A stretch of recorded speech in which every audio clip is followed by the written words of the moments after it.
Ryota Takata, a second year in high school, led an ordinary, uneventful student life. He spent his days chatting idly with his classmates, never standing out in any particular way. Yet there was something that occasionally caught his eye. It was a girl named Suzu Sakuraba, who always sat quietly in the corner of the class, reading a book. She wore round glasses, tied her long black hair in a simple ponytail, and kept her uniform neat but inconspicuous. She rarely spoke, hardly ever raised her hand in class, and didn't go out of her way to interact with anyone. She had almost no presence in the class, yet for some reason, Ryota found himself drawn to her. She's pretty plain, but if you look closely, her features are really well balanced. He never actually approached her. He only found himself glancing at her from time to time. Suzu Sakuraba seemed to always look downward, as if she were protecting something, rarely meeting anyone's gaze. Some classmates teased her, but she never reacted in the slightest. Then one day, after class ended, Ryota happened to notice her. While everyone else left one by one, Suzu quietly closed her textbook and stood up from her seat. As Ryota gazed out the window, he absent-mindedly watched to see where she would go. She slung her bag over her shoulder and began walking slowly down the hallway. Almost on impulse, he followed her toward the school entrance. Once she left the gates, she headed straight toward the shopping district. Her steps looked different from usual, as if she had a clear destination in mind. Seeing that, Ryota felt an inexplicable curiosity. Before he realized it, he was following her without thinking. Eventually, he found himself at a traditional-style cafe called Miyabi, located in a secluded corner of the shopping district. The cafe had a warm, old-fashioned wooden interior with a serene atmosphere. A small sign hung outside, and the faint sound of a koto could be heard. Ryota pushed open the door, and a clear, bell-like ring echoed inside. All the staff wore kimonos, carrying tea with elegant movements. A quiet, refined air drifted through the establishment. Then, Ryota's gaze was drawn to one particular staff member standing behind the counter. Her hair was beautifully pinned up, her glasses removed, and she wore a bright red kimono as she served tea with impeccable grace. Her every motion was elegant, poised, and exuded a certain dignity. She was a far cry from the plain girl everyone knew in class. She was refined and radiantly beautiful. Is that really Sakuraba? Suzu noticed him. For a moment, she seemed surprised and wary, but she quickly went back to serving customers with a calm smile. Ryota felt a strange sense of dissonance from that smile, like she was wearing a mask. He quietly took a seat, trying to sort out his confused feelings while watching her. Talking softly with the customers, she looked bright and spirited, completely unlike the aloof figure she was at school. Here, she openly displayed a charm she kept hidden at school. Which one is the real her? Sipping his tea, Ryota continued to watch her in silence. He could hear the murmurs of other customers. That staff member is really beautiful, huh? Her movements are so graceful. Yeah, her hospitality is great. Just watching her is soothing. Suzu served them tea with a cordial smile on her face. Ryota's impression of her kept shifting. Suddenly, an older woman in kimono emerged from the back of the cafe. Suzu, please bring tea to those customers as well. Yes, grandmother. Ryota was surprised by the gentle tone of her voice, something he had never heard at school. Her language was refined, very different from how she spoke at school. Ryota couldn't hide his confusion at the stark difference between the Suzu he knew from school and the Suzu here. Still, he found himself wanting to know more about her. The next day, he unconsciously looked over at Suzu's desk as soon as he entered the classroom. The image of her in a kimono at the cafe clashed with how plain she looked at school. She was back to wearing her round glasses, tying her hair back, and quietly reading a book. But now that he knew what she was really like, he saw an underlying grace in her every move. Is it really the same person? At lunchtime, Ryota found himself following her with his eyes again. As usual, she didn't speak to anyone, staring at the book on her desk. Yet he couldn't see her as just another plain classmate anymore, not after witnessing her dignified presence at the cafe. After school, Ryota decided to visit Miyabi again. Just like before, Suzu was there, serving the customers with calm composure. When Ryota took a seat at the counter, she slowly approached. You came back? Yeah, this place has a peaceful vibe. Suzu stared at him intently. Her face showed no emotion, but her eyes revealed a hint of caution. Don't worry, I won't tell anyone. Her expression softened just a little. Fine then. She quietly served him tea and started to walk away, but Ryota stopped her. Why are you working here? For a while, she said nothing, gazing toward the back of the counter. This is my grandmother's shop. She began speaking in a subdued voice. I've been studying the tea ceremony since I was little. My grandmother taught me everything, manners, etiquette. But at school, that stuff makes me stand out. Stand out? I used to get a lot of unwanted attention, and some people were jealous. That's why I try not to draw attention anymore. There was a hint of sadness in her voice. Ryota realized that she held back because she was afraid of how others perceived her. I want to know the real you. She looked momentarily surprised, then averted her gaze. Some things are better left unknown. Even so, Ryota couldn't stop wanting to learn more about her. Over the next few days, Ryota made an effort to talk to Suzu at school. At first, she seemed visibly confused. Why all of a sudden? No reason. I just thought we should talk. She hesitated for a moment, then turned her eyes back to her book.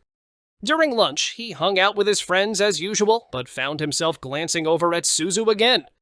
She was reading alone, as always, but it felt like she was slightly more aware of the noise around her. After school, Ryota happened to be at the entrance at the same time as Suzu. We're headed the same way, right? Yes, I suppose. Let's walk home together. Though it was awkward at first, after walking home together a few times, Suzu began talking a little more. Ryota visited Miyabi more often as well. It became natural for them to spend time together. One day, as Ryota sat at the counter, he watched Suzu prepare matcha. Her fingertips moved gracefully with the tea whisk, creating a fine froth in the steaming water. You really move so elegantly. Huh? She looked shocked and blushed slightly. Seeing her reaction made Ryota's heart flutter a little. That night, Ryota became fully aware of his feelings for her. He realized he couldn't get Suzu off his mind. Then, on their way home one evening, I think I might be in love with you. Suzu stopped in her tracks. Why? Because that's how I feel. She fell silent, lowering her eyes. Even if you like me, it won't do you any good. Hearing that made Ryota's heart ache. He sensed that something in her past was holding her back. Even so, I want to know more about you. Suzu said nothing, standing there as the night breeze rustled her hair. The next day, Suzu showed up at the cafe as usual, but her expression was tense. When Ryota walked in, she quickly averted her eyes. Still bothered about yesterday? Yeah, but I just want to know how you feel. Quietly brewing tea, she murmured a single sentence. I'm scared. Ryota looked taken aback. Scared? I'm scared of being liked by someone. Ryota had no response. He slowly raised his cup and took a sip. Then I'll stay by your side until you're no longer scared. She opened her eyes wide in surprise, but said nothing. One day, the door of Miyabi flew open with a lively clatter. A group of popular students from school walked in. Wow, this place has a great vibe. A traditional cafe is so cool. It's going to look great on social media. Suzu calmly brought them their tea, just as always. But the moment she looked up, the classmates recognized her. Huh? You're Sakuraba? For a moment, the cafe fell silent. No way. This is totally different from how you look in class. The color drained from Suzu's face. Ryota immediately stood up, ready to defend her. It's not a big deal. Her family just runs this cafe. Actually, she's really pretty. Suzu said nothing, simply bowing silently before leaving the area. Back in the kitchen, her hands were trembling slightly. Her grandmother placed a concerned hand on her shoulder. Suzu, are you all right? Yes, I'm fine. The next day, the whole school was buzzing about Suzu. Whoa, Sakuraba's actually super pretty. Why did she hide it all this time? And she works at that traditional cafe? The gap is insane. Suzu kept her head down, avoiding everyone's gaze. All the stares made her feel cornered. Just like before, once people started paying attention, she feared she would become isolated. Ryota watched from afar, unsure of what to do. After school, he found her and spoke softly. You don't have to hide anymore. Don't say that. She shook her head slightly, fighting back tears. He tried to respond, but seeing her expression, he swallowed his words. The next day, Suzu didn't come to school. Ryota felt a sharp pain in his chest as he glanced at her empty seat. During lunch, he left the classroom without a word. Before he knew it, he was on the road leading to Miyabi. When he opened the cafe door, her grandmother looked surprised. Oh my, welcome. Aren't you supposed to be in school? Is Suzu here? Her grandmother paused, then pointed toward a room in the back. There, in the tatami room, Suzu sat wearing a kimono, hugging her knees. She noticed him and slowly lifted her face. Why are you here? I came to get you. Suzu's eyes widened, but she couldn't say a word. Behind the counter, her grandmother quietly prepared tea. So you saw Suzu. Yes, but I still feel like I can't reach her. Her grandmother gave a small smile and placed a cup of tea in front of him. Suzu is terrified of other people's jealousy. Ryota frowned. She once attracted a lot of attention at a tea ceremony competition. Afterward, her classmates started keeping their distance. Her grandmother's story revealed the roots of Suzu's withdrawn nature. She chose to live a life of not standing out because she was scared of being noticed. But Ryota had seen the confident, radiant side of her at the cafe, and also the frightened side of her at school. She didn't come to school the next day either. Once classes were over, Ryota made up his mind and went to her house. He took a deep breath in front of her door and rang the bell. After a moment, Suzu's mother answered. Suzu is in her room, but she's a bit drained. I still want to talk to her. Her mother led him to Suzu's room. He knocked, and a soft voice replied. You can come in. Suzu sat on her futon, hugging her knees. You can just be yourself. I like both the Suzu from the cafe and the Suzu at school.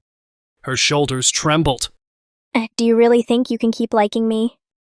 Her voice was filled with both worry and hope. Gently, Ryota took her hand and nodded. Of course I can. A single tear rolled down Suzu's cheek. She nodded quietly. Then I'll go back to school. Ryota nodded firmly. A few days later, Suzu returned to school. When she walked into the classroom, everyone glanced at her for a moment. But no one made a big fuss, and everyday life quietly resumed. Ryota stayed near her desk as always. Morning, Sakuraba.